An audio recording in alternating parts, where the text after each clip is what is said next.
فردی طور پہ انسان کرتا ہے، خود کمرے میں بیٹھ کرنا یا گوشے میں بیٹھ کر، یہ بھی مستحب ہے، یہ بھی درست ہے کہ آپ مثلا اکیلے بیٹھ کر سینہ زنی کر دیں، زنجیر زنی کر دیں، یا آپ دوستوں کے ساتھ شیعہ بھائیوں کے ساتھ مل کر شہر میں، محلے میں، گاؤں میں، وہاں پہ آپ دستے اعضاء جو نکلتا ہے اس میں آپ زنجیر زنی کر دیں، یہ سب اس میں آ جاتا ہے۔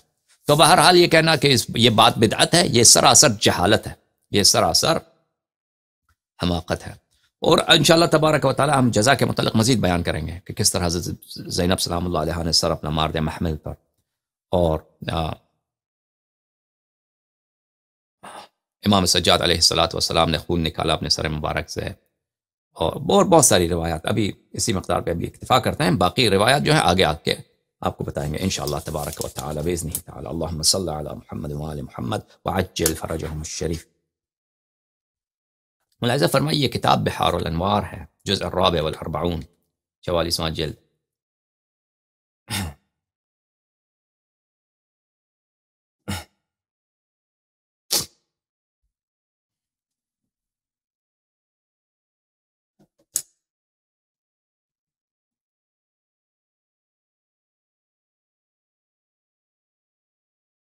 یہ صفحہ نمبر 386 ہے۔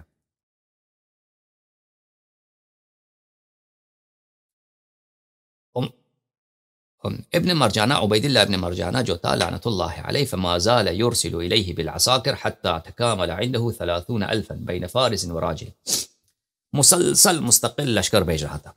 بنی امیہ کا جو سردار تھا عبید اللہ ابن مرجانہ ابن زیاد، وہ مسلسل لشکر بھیج رہا تھا کربلا، عمر ابن سعد کی تقویت کے لیے، عمر ابن سعد کی سپورٹ میں، اس کے کمان کے لیے، کہ کچھ دن محرم کے کچھ دن ہی گزرے تھے کہ اس کے پاس کتنے لوگ جمع ہو گئے تھے؟ 30,000۔ اس کے لشکر کی تعداد حد پہنچ گئی کس تک؟ 30,000۔ اس میں سواری بھی تھے، سوار بھی تھے، اس میں پیدل بھی تھے، یعنی اس میں کیولری بھی تھا، اس میں انفنٹری بھی تھا۔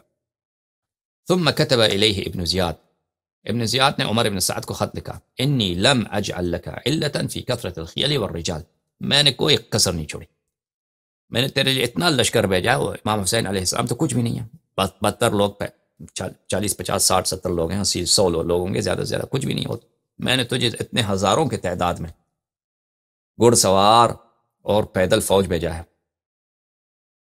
فانظر لا اصبح ولا امسی الا وخبرك عندي غدوة وعشية، بولا کہ تم جو ہے تم یقین جانو کہ صبح و شام تیری خبر، میرے جاسوس تیرے لشکر میں بہت ہیں، تو خبردار کوئی حرکت نہیں دکھا سکتا، کچھ کر سکتا ہے، صبح و شام تیرے رپورٹ مجھے پہنچتا ہے، صبح بھی شام کو بھی، ہر لحظہ تیرے رپورٹیں مجھے آتی ہیں۔ اچھا، اور ابن زیاد حکم دے رہا تھا کہ تو فوراً جنگ شروع کر دے، جنگ شروع کر دے۔ اچھا، اس طرف سے تو 30,000 لشکر، ہزاروں کے تعداد میں، ہر طرف دیکھو تا حد نظر خیمے ہی خیمے، سلاحوں سے سلاح، مختلف سلاحوں سے لیس، ٹھیک ہے۔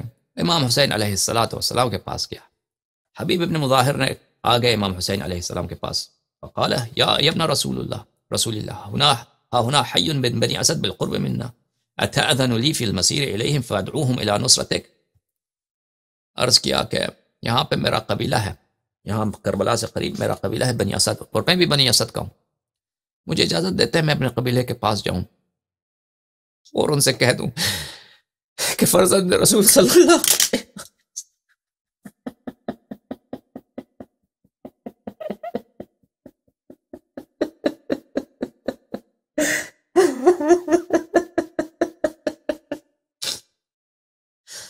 ان سے کہہ دوں کہ فرزند رسول صلی اللہ علیہ وآلہ وسلم اکیلے ہیں، دشمن کی تعداد بہت زیادہ، دشمن کے لیے ہر روز ہزاروں کے تعداد میں ان کے فوج میں اضافہ ہوتا ہے، ان کے فوج میں کوئی نہیں آتا مدد کے لیے، اے میرے قبیلے والوں آ جاؤ،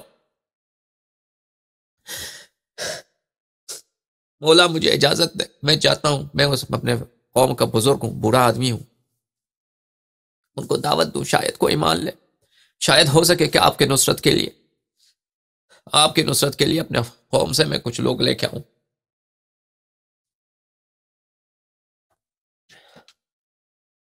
امام حسین علیہ السلام نے فرمایا قد اذنت لک، تجھے اجازت ہے۔ فخرج حبیب ابن مظاہر سلام من اللہ علیہ، نکل گئے، فی جوف اللیل متنکرا، اکیلے، تنہائی، چھپے ہوئے، مخفی انداز میں کہ دشمن کو پتہ نہ چلے، رات کی تاریکی میں چلے گئے.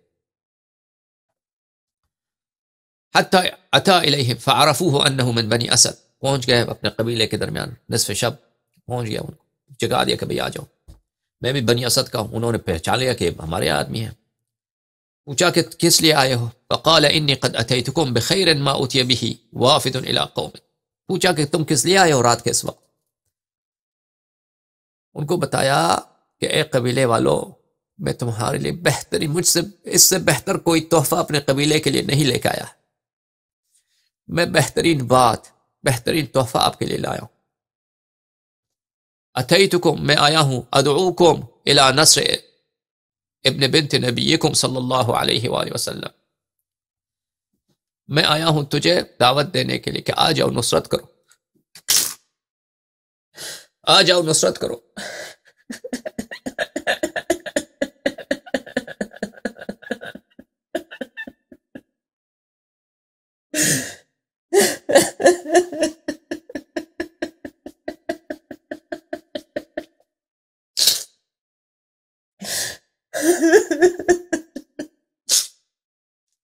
فرزند رسول جگر گوشے بطول سلام من اللہ علیہم اجمعین کی نصرت کرو.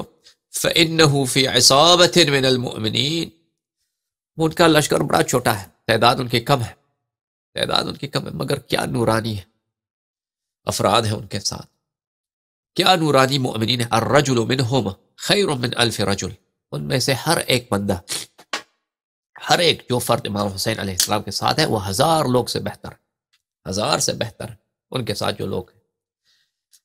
لن یخذلوہ، ان کے ساتھ جو لوگ ہیں بڑے وفادار ہیں، کبھی ان کو اکیلا نہیں چھوڑیں گے. ولن یسلموہ ابدا، اور کبھی اس کو اکیلے نہیں چھوڑیں گے. لوگ کم ہیں لیکن بڑے وفادار ہیں. آ جاؤ میرے قبیلے والوں، تم بھی آج جو ہے تم بھی آج اپنی امتی ہونے کا ثبوت پیش کرو، آ جاؤ.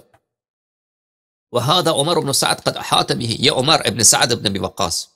عمر ابن سعد کون سا سعد ہے؟ یہ سعد وقاص، حشرہ منتشرہ جس کو عشرہ مبشرہ بولتے ہیں، یہ اس کا بیٹا ہے.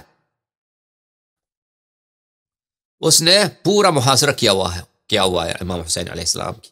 وانتم قومی وعشیرتی، تم میرے قوم ہو، تم میرے رشتہ دار ہو، تم میرے قبیلے والے ہو. وقد اتیتکم بہذہ النصیحہ، میں نے تجھے ایسے اچھی دعوت کے ساتھ، نیک دعوت کے ساتھ لے کے آیا ہوں. فاطیعونی، میری بات سنو. اليوم، آج میری بات سنو. فی نصرتہ تنالوا بها شرف الدنیا والآخرہ،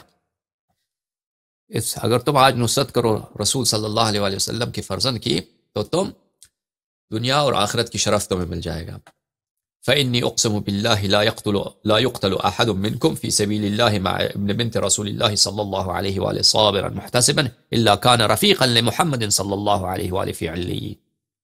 میں تمہیں وعدہ دیتا ہوں کہ آپ میں سے جو بھی شخص شہید ہو جائے نصرت امام حسین علیہ السلام میں، وہ رسول اللہ صلی اللہ علیہ وآلہ وسلم کے ساتھ علیین میں محشور ہوگا. وہاں پہ ایک شخص اٹھ گیا، اس کا نام تھا عبداللہ ابن بشر. قال انا اول من یجیب الى هذه الدعوة سلام من اللہ علیہ، اللہ کی رحمت ہو اس پر. اس نے کہا کہ میں لبیک کہتا ہوں، میں آتا ہوں، میں جان فدا کرتا ہوں. پھر اس نے رجز کے کچھ جملے بولے، شعر پڑے جنگ کے لیے. قد علم القوم اذا تواكلوا واحجم الفرسان اذا تناقلوا انی شجاع بطل مقاتل کاننی لیث عرین باسل. جب لشکروں کا سامنا ہو جاتا ہے، جب گھڑ سوار ایک دوسرے کے سامنے وہ جنگ کے لیے آ جاتے ہیں، سب کو پتہ ہے کہ میں ہیرو بھی ہوں اور میں جنگجو بھی ہوں، اس طرح جیسا کہ میں ایک شیر ہوں جو جنگ کے لیے اللہ نے مجھے پیدا کیا. اس طرح کا اس نے شعر پڑھا. وہ یہ رجز پڑھتے تھے، عربوں کے جنگوں میں رجز بڑا پڑھا جاتا تھا. اس کے بعد جو ہے اس قبیلے کے لوگ میں حوصلہ افزائی ہو گئی، بہت سارے لوگ وہاں سے کھڑے ہو گئے. 90 رجلا، 30 مرد جو ہیں وہاں سے 30 مرد وہاں پہ کھڑے ہو گئے کہ ہم جو ہے امام حسین علیہ السلام کی نصرت کو چلے جاتے. اسی وقت وہاں ان کے قبیلے میں ایک جاسوس تھا عمر السعد کا، وہ ملعون نکل گیا عمر السعد کو رپورٹ دینے کے لیے. تو عمر السعد نے اپنے ایک جنرل کا نام، اس کا نام ازرق تھا، اس کو بلایا. وہ 400 سواری اس کے ساتھ دیا کہ جا کے ان کا مقابلہ کرو. جب یہ لوگ بیچارے آ گئے بنی اسد والے تو ان کا مقابلہ ہو گیا. تو لوگوں نے روک لیا ان کو، 400 سواری تھے ان کے مقابلے میں، اور سب پورے فوجی، اور یہ بیچارے تو وہ ایسے قبیلے کے لوگ تھے، ان کو جنگ کا اتنا پتہ بھی نہیں تھا. تو حبیب ابن مظاہر نے آواز دی کہ ازرق یہاں سے ہمیں نہ روکو، تو چلا کسی اور کو شقی بننے دو، تو کیوں شقی بنتا ہے حرامی آدمی ملعون، عمر سعد کے پاس کافر سردار اور بہت ہیں، تو کیوں بنتا ہے، تو نکل جا. اس نے کہا نہیں. جنگ شروع ہوگی، بہت زبردست جنگ کیا ان لوگوں نے، پھر بہت سارے شہید ہو گئے، پھر ان کو پتہ چل گیا کہ ہم نہیں جا سکتے کربلا، تو وہیں سے ان کو واپس پلٹنا پڑا. پھر حبیب ابن مظاہر سلام اللہ علیہ اکیلے وہاں سے امام حسین علیہ السلام کے پاس پہنچ گئے.